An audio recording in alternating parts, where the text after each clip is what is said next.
Hey guys, and welcome back to this channel. In this video I'll be showing you guys how you can enable free layers for all of, your projects on CapCut PC, so that you don't have to order the layers around anymore.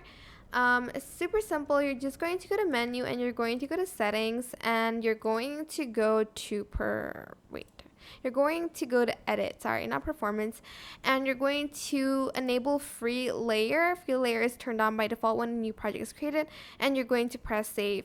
Or if you open up a new project and okay,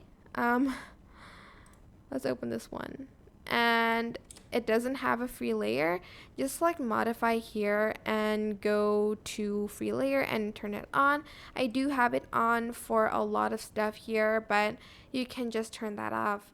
To not order layers, it's on this version, but I've already had free layer turned on for all my projects. I can't show you, but what ordering layers is, it's like when you have a layer on top of each other and you have this one on top, but then you want this to be at the bottom. If I move this at the bottom, it will still be on top, but now if you turn on free layer, it won't do that, and it will also do it for effect. You can actually put it underneath the layers without having to order them. So that's a pretty cool feature, I guess. I hope this tutorial was helpful for you guys. Don't forget to like, comment, share, and also subscribe to this channel if you haven't done that already. If you have any questions, just leave it in the comment section down below and I'll try my best to answer them all for you guys. Thank you so much for watching. Bye!